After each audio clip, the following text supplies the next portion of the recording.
বন্ধুরা, আজ আমরা এসেছি বিষখালী নদীর তীরবর্তী একটি তরমুজ খেতে, যার অবস্থান ঝালকাঠি জেলার রাজাপুর উপজেলার মানকি গ্রামে। এখানে প্রায় 100 বিঘা জমির উপরে তরমুজের আবাদ করা হয়েছে। এখন তরমুজের ভরা মৌসুম। এই গ্রীষ্মের দাবদাহে এক ফালি তরমুজ একটা মানুষের কতটা প্রিয় সেটা আপনারা অনেকেই জানেন। বেশ কয়েক বছর যাবৎ এখানে তরমুজের আবাদ করা হচ্ছে। গ্রীষ্মকালীন ফল হিসাবে সবার কাছে তরমুজ একটি প্রিয় ফল। তরমুজ একটি রসালো এবং খুব সুমিষ্ট ফল হিসাবে বেশ জনপ্রিয়। তরমুজ একটি রসালো ফল হয় গ্রীষ্মকালে যে আমাদের অতিরিক্ত খনিজ লবণ ও পানির চাহিদা হয়, সেটি এই তরমুজ পূরণ করে। আমরা দেখতে পাচ্ছি একজন দর্শনার্থী তরমুজ পরখ করে দেখছেন যে তরমুজটি পরিপক্ক হয়েছে কিনা। দর্শক, আজ তরমুজ সংগ্রহ করা হচ্ছে।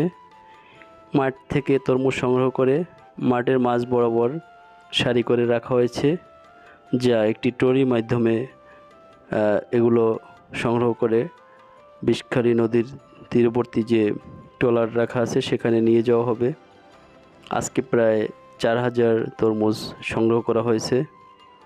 এই মুহূর্তে বাজারে বেশ চাহিদা এবং তরমুজগুলো বেশ পরিপক্ক হয়েছে। বাজারে প্রচুর চাহিদা থাকায় তারা এই মুহূর্তে বেশ দামও পাচ্ছে। 5-7 বছর যাবৎ এই চরটি তরমুজের আবাদ করা হয়েছে। আমরা দেখতে পাচ্ছি বেশ বড় জাতের তরমুজ এবং এগুলো বেশ পরিপক্ক হয়েছে। তরমুজগুলো এখন ট্রলিতে তোলা হচ্ছে ঘাটে নিয়ে যাওয়ার জন্য। আমরা দেখতে পাচ্ছি একটি মাদ্রাসা পড়ুয়া ছাত্রকে তারা একটি তরমুজ উপহার দিয়েছেন। দেখি তরমুজটির ভিতরে কেমন। তরমুজটি ফাটানো হচ্ছে। হ্যাঁ, ফেটে গেল।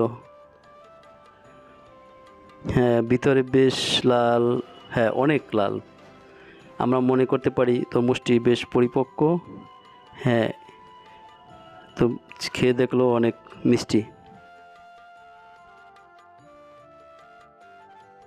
একা একা কি শেষ করতে পারবে দর্শক? অনেক বড় তরমুজ। হ্যাঁ, কি মিষ্টি। হ্যাঁ, শোনা গেল যে তরমুজটি অনেক মিষ্টি। এরই মধ্যে আমরা দেখতে পাচ্ছি যে তরমুজগুলো মাঠের পাশে বিষখালী তীরবর্তী একটি ট্রলারে সেগুলো তোলা হচ্ছে। দেশের বিভিন্ন প্রান্তে এই তরমুজগুলো চলে যাবে। পাইকারদের হাত ঘুরে ব্যবসায়ীদের হাতে যাবে। দেখতে পাচ্ছি ঈদের পরদিন হওয়া এখানে বেশ দর্শনার্থীদের সমাগম। এটি একটি পর্যটন কেন্দ্র হিসাবে বেশ পরিচিতি পাচ্ছে। বিশেষ করে তরমুজের সময় এই এলাকায় বিভিন্ন অঞ্চল থেকে প্রচুর দর্শনার্থী দেখতে আসে এবং মাঠ থেকেই এই তরমুজের যে সুমিষ্ট স্বাদ সেটি গ্রহণ করার জন্য তারা ছুটে আসে। প্রাকৃতিক এবং ন্যাচারাল যে স্বাদ সেটি মাঠে বসে পাওয়ার জন্যই তারা ছুটে আসে। দেখতে পাচ্ছি অনেক দর্শনার্থী তারা তরমুজ ক্রয় করে এখানেই তারা স্বাদ নিচ্ছেন। হ্যাঁ, আমরা জানতে পারছি তাদের কাছে যে বেশ সুস্বাদু। ঈদের পর দিন হওয়ায় আজকে বেশ দর্শনার্থীদের আগমন। দর্শক, আপনারাও যদি মন চায় তাহলে এখানে এসে ঘুরে যেতে পারেন। আজকের মতো এখানেই বিদায় নিচ্ছি। পরবর্তী দেখাবো অন্য কোনো বিষয় নিয়ে।